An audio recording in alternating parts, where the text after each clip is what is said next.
एक छोटे से शहर में श्रीमती देवी नाम की एक सास अपनी दो बहुओं के साथ रहती थी। उनके दो बेटे थे और दोनों की पत्नियां बहुत ही अलग थी। बड़ी बहू काजल का रंग सांवला था, जबकि छोटी बहू रिया गोरी और सुंदर थी।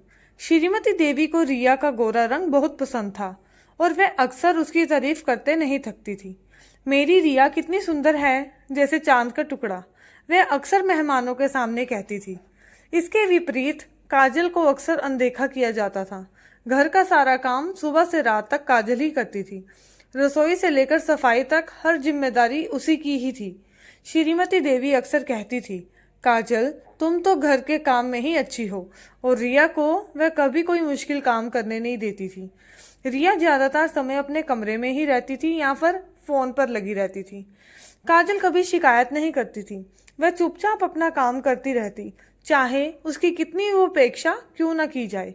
उसे पता था कि उसका रंग उसके गुणों को नहीं बदल सकता।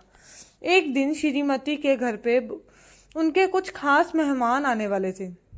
ये उनके लिए बहुत महत्वपूर्ण दिन था। श्रीमती देवी चाहती थी कि मेहमानों के सामने सब कुछ बेहतरीन लगे, खासकर खाना। उन्होंने रिया को बुलाया और प्यार से कहा, रिया बेटा, आज तुम्हें अपनी कला दिखानी है। आज तुम ही मेहमानों के लिए खाना बनाओगी। तुम्हें तो सब कुछ आता है और तुम्हारे हाथ का खाना तो लाजवाब होगा। रिया ने पहले तो थोड़ा हिचकिचाई, क्योंकि उसे खाना बनाने का ज्यादा अनुभव नहीं था, लेकिन सास की तारीफ सुनकर वह मान गई। उसने रसोई में जाकर खाना बनाना शुरू किया। श्रीमती देवी भी बीच बीच में उसकी मदद करने का नाटक करती थी, लेकिन असल में वह बस रिया की तारीफ कर रही थी। मेहमान आ गए। खाने का समय हुआ।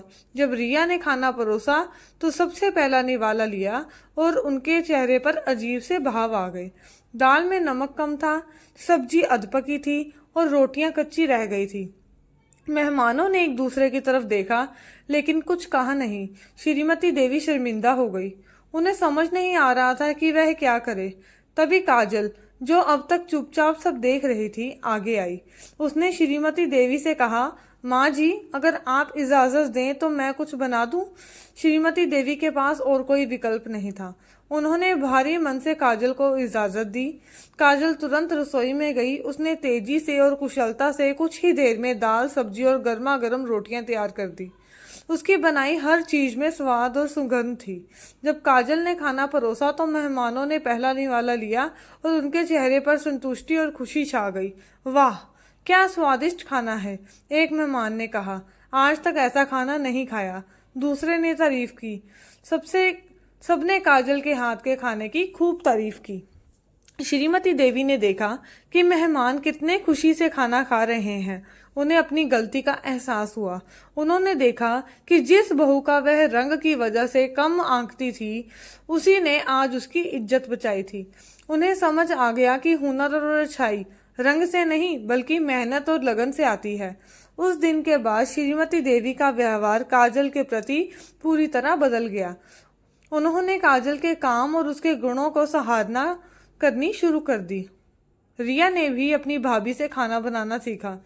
घर में अब रंग को लेकर कोई भेदभाव नहीं था, बल्कि सभी एक दूसरे के गुणों का सम्मान करते थे। ये कहानी हमें सिखाती है कि किसी भी व्यक्ति को उसके रंग या बाहरी रूप से नहीं आंकना चाहिए।